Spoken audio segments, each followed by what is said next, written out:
नमस्कार, म LohalaGuru। तपाईहरुलाई दोस्रो च्याप्टरमा स्वागत छ र दोस्रो च्याप्टरको हामी फर्स्ट एपिसोडमा छौं। यसमा चाहिँ हामी इफ स्टेटमेन्टको बारेमा डिस्कस गर्छौं र यो इफ स्टेटमेन्टको पनि डिफरेन्ट तरिकाहरू छ लेख्नको लागि, जहाँ चाहिँ हामी if then statement, if then else को स्टेटमेन्ट र एल्स स्टेटमेन्टसँग फेमिलियर हुन कोसिस गर्छौं र हामी के जानकारी पनि लिन खोज्छौं यसमा। र पहिला आउँछ यो कुन क्याटेगोरीमा राखिएको छ त भन्दाखेरि कन्ट्रोल ब्रान्चिङ स्टेटमेन्ट भनिन्छ यसलाई। यो ब्रान्चिङ भनेको चाहिँ कस्तो हुन्छ भन्दाखेरि कुन हाँगामा जाने, हामीहरुको दुईतिर हुन्छ, यस र नो को कन्डिसन हुन्छ धेरै जस्तो केसमा। अब यस भयो भने एकतिर एउटा बाटो गइन्छ भने नो भयो भने अर्कोतिर बाटो गइन्छ। हो त्यस्तो तरिकाको चाहिँ स्टेटमेन्टहरु जसले चाहिँ हामीलाई कन्ट्रोल गर्छ, एउटा त्यसको कन्डिसन हेरेर भने त्यसलाई हामी कन्डिसनल ब्रान्चिङ भनेर भन्छौं। जस्तै यसको एक्जाम्पलहरुमा टाइप्सहरुमा चाहिँ हामी हेर्न सक्छौं कि इफ देन स्टेटमेन्ट भनिन्छ, इफ देन एल्स स्टेटमेन्ट भनिन्छ, एल्स इफ स्टेटमेन्ट र स्विच केस भन्ने हुन्छ यो चाहिँ। ओके, कहाँ जाने त, कुन डाइरेक्सनमा जाने भन्ने यसले हामीलाई स्पेशली बताइदिने गर्छ। र पहिला हामी सुरु गरौँ यो इफ देन स्टेटमेन्टबाट सुरु गरौँ। यसले चाहिँ के भन्छ भन्दाखेरि कता जाने भन्दाखेरि पनि यो बाटो जाने कि नजानेलाई स्पेशली इन्डिकेट गर्ने गर्छ इफ देनले। त्यसलाई सबसे पहिला हामी हेर्न सक्छौं कि एउटा फ्लो चार्ट छ मसँग, त्यो फ्लो चार्टको थ्रुबाट सबभन्दा पहिला मेरो स्टेटमेन्टहरु पढ्दै आउँछ र जब यो स्टेटमेन्ट पढेर एउटा कन्डिसनमा आइपुग्छ, यसले डिसाइड गर्छ कि कताबाट जाने है। सो यस्तो कन्डिसनको दुईटा पार्ट हुन्छ, आइदर ट्रू कि फल्स को कन्डिसन हुन्छ। यदि ट्रू छ भने यो ट्रूमा भएको के स्टेटमेन्ट छ त्यसलाई पढ्छ र पढेर एन्डमा गएर बस्दिन्छ। यदि फल्स छ भने डाइरेक्टली त्यस पछाडीको स्टेटमेन्ट के छ या एन्ड के छ त्यसमा गएर चाहिँ काम गर्न थाल्छ। सिन्ट्याक्समा के हुन्छ त भन्दा एउटै लाइनमा लेख्न पर्यो भने चाहिँ यसरी लेखिन्छ। यो चाहिँ सिर्फ सिंगल लाइनको लागि मात्रै हामी युज गर्न सक्छौं। यदि सिंगल लाइन छैन, मसँग एकवटा भन्दा बढ्ता मल्टिपल लाइन्सहरु छ भने मैले यो प्याटर्न अपनाउनु पर्ने हुन्छ, जहाँ चाहिँ गर्ने तरिका सेम हो। सिर्फ मेरो के छ त इफ कन्डिसन देन पछि कतिवटा स्टेटमेन्टहरु चाहिँ लेख्ने, जब स्टेटमेन्ट सकियो लास्टमा एन्ड एफ लेखेर चाहिँ हामी एन्ड गर्न सक्छौं। सो यो इफ देन स्टेटमेन्टको एन्ड चाहिँ एन्ड एफ ले इन्डिकेट गर्छ। एक्जाम्पललाई पनि हामीले सिम्पल बनाएको छु एकदम कसरी युज गर्ने भनेर। यो सिंगल लाइनको लागि यसरी र मल्टिपल लाइन्सको लागि यसरी गर्न सकिन्छ। अहिलेको केसमा हामीले हेर्ने हो भने x = 5 भन्छ, द कन्डिसन इज ट्रू, मतलब 5 हो नि त x को भ्यालु यहाँ माथि दिएको छ। त्यसले गर्दाखेरि यसले के गर्छ त प्रिन्ट x = 5 हो भनेर बताउने गर्छ। अब त्यही कुरालाई मैले यहाँनिर तल यसरी मल्टिपल लाइन्सको कन्टेक्स्टमा लेख्न थाले भने सिम्पली मैले के गर्छु त भन्दाखेरि एउटा यो लाइन यहाँ लेखेको लाइनलाई तल लेख्छु र एन्ड एफ ले क्लोज गरिदिन्छु। र यही प्रोग्रामलाई हामी एकचोटी प्रोग्राम यसबाट पनि गरेर हेरौँ। सो यो प्रोग्राम हाम्रो जुन अघि भर्खर हामीले स्लाइडमा डिस्कस गर्यो, यो सिंगल लाइनमा गरेर हेर्छौं। हामीले x को भ्यालु के गरेको छौं 5 बनाएको छौं। 5 छ भने मैले यसको कन्डिसन ट्रू हुन्छ र यो डिस्प्ले हुन पर्छ। सो मैले रन गर्दाखेरि मेरो भनेको जस्तै आउँछ। तर यदि मैले कन्डिसन फल्स बनाए भने के हुन्छ त त्यो पनि हेरौं। कन्डिसन फल्स भनेको यो x > 5 त हैन। सो मैले रन गर्दा स्क्रिनमा केही पनि आउटपुट छैन अहिलेको लागि। यसको लागि हामी अर्को अप्सन छ, हामी त्यो अप्सन यतापट्टि हेरेर फेरि अहिले पछि यही प्रोग्राममा आएर हामी डिस्कस गरौँला। अनि अघि भर्खर मैले फेरि के पनि भने मल्टिपल लाइन्समा लेख्नको लागि यो प्याटर्न सही हो भने, तर मैले एन्ड एफ लेखिन है, एन्ड इफ लेखिन भने यसले एरर दिन्छ कि दिँदैन त्यो पनि हेरौँ। सो एन्ड इफ छैन भनेर एरर दिन्छ भने, सो हामीले यहाँ के लेख्न बिर्स्यौ त एन्ड इफ भनेर लेख्न बिर्स्यौ। सो एन्ड इफ मैले यहाँ लेख्न पर्छ यदि यो नेक्स्ट लाइनमा जाने बित्तिकै। सो यो भयो भने अब मैले यसलाई रन गरेर हेर्छु, हुन त आउटपुट के आउँदैन कि कन्डिसन मेरो फल्स छ। यदि मैले greater than or equal to राखे भने यसरी अर्को रिलेसनल अपरेटर जुन चाहिँ छ यसलाई मैले राखे भने मेरो आउटपुट यस्तो तरिकाले देखाउँछ। ग्रेटर नभए पनि इक्वल टु त छ। सो त्यसले गर्दाखेरि मेरो आउटपुट यसरी शो अप गर्छ। अर्को एउटा पार्ट छ जसले चाहिँ त्यो भए ठीक छ, भएन के गर्ने त भन्ने कुरा बताइदिन्छ। जस्तै यो चाहिँ इफ देन एल्स भन्छ के, सेम यस्तै गरी आउँछ। यहाँ हाम्रो कन्डिसन आउँछ। कन्डिसनको दुईटा प्याटर्न अघि जस्तै ट्रु र फल्स हुन्छ। ट्रु भयो भने यहाँ स्टेटमेन्ट पढ्छ अनि तल आउँछ। त्यस्तै गरी फल्स भयो भने पनि यसपालि चाहिँ एउटा स्टेटमेन्ट पढ्छ अनि मात्र तल आउँछ।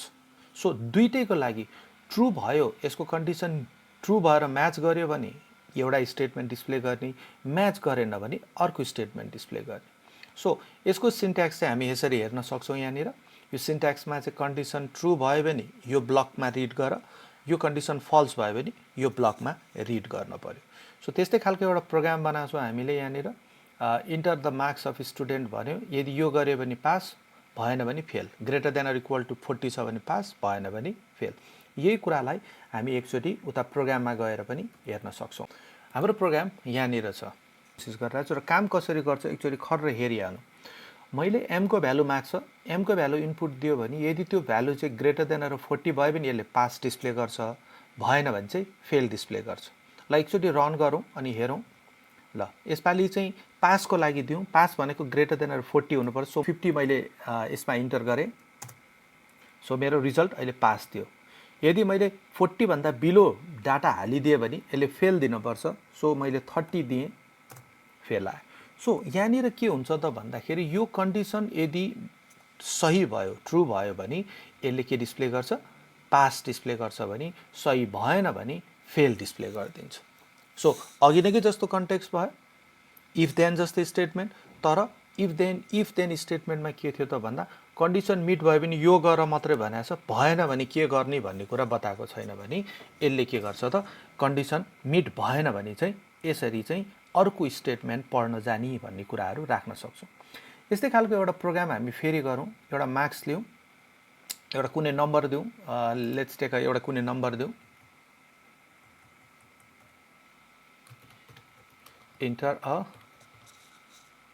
नम्बर है, एउटा नम्बर लिएँ मैले। यदि यो नम्बर चाहिँ यो मोड 2 मतलब मलाई इभन र अड निकाल्न खोजिरहेको छु है, इक्वल्स टु 0 आयो भने मेरो इभन है, यो मोड 2 ले गर्दाखेरि इभन, भएन भने इभन भन्नु पर्यो। इभन नम्बर भएन भने मेरो के हुनु पर्यो, भएन भने अड बी नम्बर। सो त्यही प्रोग्रामलाई मैले मोडिफाई गरेँ। यहाँनिर एउटा पुरा एक्सप्रेसन पनि हाल्न मिल्छ भनेर देखाउँदैछु। यो एक्सप्रेसनमा कन्फ्युजन हुन्छ भने तिमीले यसलाई ब्र्याकेटमा पनि हाल्न सक्छौ। सो ब्र्याकेटमा हाल्दाखेरि स्पेसिफिक भइन्छ। सो यो एक्सप्रेसन इक्वल टु 0 छ कि छैन। मैले यसलाई प्रोग्राम रन गरेँ। एउटा इभन नम्बर दिउँ है, even number let's say 30, this is a even number. So even number display गर्यो हैन। अब यस्तो तरिकाले पनि यसलाई युज गर्न सक्छु। अब मैले अड नम्बर दिएँ, अड नम्बर आयो। सो यो प्रोसेसहरू चाहिँ हामीले इफ देन एल्सलाई यसरी पनि प्रयोग गर्न सकिन्छ भनेर मैले एउटा अर्को एक्जाम्पलबाट देखाएँ। ल आजको अर्को लास्ट टपिक हेरौँ। यसमा आज हामी नेस्टेड इफ एल्स पनि भनिन्छ यसलाई, र अर्को चाहिँ एल्स इफ स्टेटमेन्ट पनि भनिन्छ। अब यो केसमा चाहिँ के हुन्छ त भन्दाखेरि हाम्रो चाहिँ सुरुमा आउँछ यहाँ कन्डिसन पढ्छ, ट्रु छ भने यो डिस्प्ले गर्छ, सिधै यहाँ तल पुगिहाल्यो, सक्यो। यो कन्डिसन मिट भएन भने अर्को कन्डिसन हेर्छ, यो कन्डिसन मिट भइदियो भने स्टेटमेन्ट पढ्छ, फेरि यहाँ तल आउँछ, सक्यो। सो फल्स भयो भने फेरि अर्को कन्डिसन आउँछ, यहाँनिर के स्टेटमेन्ट पढ्नु छ पढ्छ अनि यहाँनिर सकाइदिन्छ। यदि यो कन्डिसन पनि मिट भएन भने कि सकाइदिन्छ कि यहाँ पनि एउटा स्टेटमेन्ट आएर अनि लास्टमा जान सकिन्छ। जस्तै हामीहरू अब अघिल्लो एक्जाम्पलमा यो हेर्न सक्छौँ कि कसरी काम गरिएको छ। जस्तै इफ कन्डिसन इज ट्रु, यो कन्डिसन ट्रु भयो भने स्टेटमेन्ट 1 पढ, भएन भने फेरि अर्को कन्डिसन चेक गर, स्टेटमेन्ट 2 पढ, अनि त्यसपछि भएन भने कन्डिसन 3 पढ, एन्ड सो अन जति पनि जान सक्छु। यदि कुनै पनि कन्डिसन मिट भएन भने यो एल्सको स्टेटमेन्ट पढ, जुन चाहिँ मैले ब्लक हुन सक्छ भनेर मैले भनेको थिएँ अघि भर्खर त्यो फिगरमा।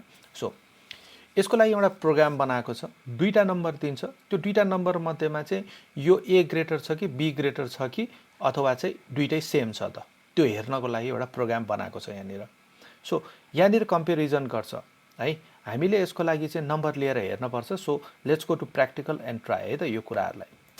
ल हेरौँ, यो हाम्रो प्रोग्राम यस्तो छ र यो प्रोग्राममा मैले अलिकति उताको भन्दा अलिक मोडिफाई गरेको छु कि जहाँ यहाँ नम्बर 1 र नम्बर 2 भनेर थप्दैछु सो द्याट स्पेसिफिक होस् ए भनेको नम्बर 1 बी भनेको चाहिँ यो भनेर चाहिँ इक्वलको लागि त कम्पेयर गर्नै परेन हामीले हैन। सो यो प्रोग्रामलाई लर्न गरेर हेरौँ। मैले ए को लागि चाहिँ मैले नम्बर 1 को लागि 5 भ्यालु दिएँ भने अर्कोको लागि 10 दिन्छु। सो मेरो अहिलेको ग्रेटर कुन डिस्प्ले गर्नु पर्यो त भन्दाखेरि 10 डिस्प्ले गर्नु पर्यो है, मतलब नम्बर 2 डिस्प्ले गर्नु पर्यो। सो यो कसरी काम गर्छ त भन्दाखेरि जब मेरो ए को भ्यालु 5 छ, बी को भ्यालु 10 छ भने इज 5 ग्रेटर देन 10 भनेर सोध्छ क्या यसले। अनि कन्डिसन त फल्स, यो पढ्न पाएन उसले, त्यसैले यहाँ आउँछ अनि कम्पेरिजन गर्दा बी को भ्यालु त 10 ग्रेटर देन ए भन्छ। Yes, the condition is true. So B भनेको 10 नम्बर 2 इज ग्रेटर भनेर अघि डिस्प्ले गर्यो है। सिमिलरली हामीले फेरि एकचोटि भ्यालु हालेर हेरौँ। यसपालि चाहिँ यसलाई 10 दिउँ नम्बर 1 लाई चाहिँ, अनि नम्बर 2 लाई चाहिँ 5 दिइदिउँ। सो हाम्रो भ्यालु हेर त 10 नम्बर 1 इज ग्रेटर भनेर आइदियो। सो यसरी हेर्दाखेरि के काम भयो त, सुरुमै यसको स्टेटमेन्ट ट्रु भइदिन्छ। जहाँ चाहिँ के छ त, ए को भ्यालु 5 10 छ, 10 ग्रेटर देन 5 यस, त्यसैले 10 नम्बर 1 इज ग्रेटर भनेर डिस्प्ले गरिदियो। हामीसँग यो लास्टको पनि छ, यो दुईटै कन्डिसन म्याच भएन भने यो यसमा जानुपर्छ भन्छ यसले। हेरौँ, त्यसको लागि दुईटैमा मैले 5 भ्यालु दिइदिएँ। सो 5 एन्ड 5 आर इक्वल भनिदियो। यो चाहिँ कसरी डिस्प्ले गर्यो भन्दाखेरि पहिला ए ग्रेटर देन बी भन्छ, 5 ग्रेटर देन 5 पनि होइन, 5 फेरि ग्रेटर देन 5 पनि होइन। यो दुईटै कन्डिसन मिट भएन भने उसँग लास्टको अप्सन भनेको एल्स मात्रै हुन्छ। अनि एल्समा गएर उसले के गर्छ, 5 एन्ड 5 आर इक्वल भनेर देखाइदिन्छ।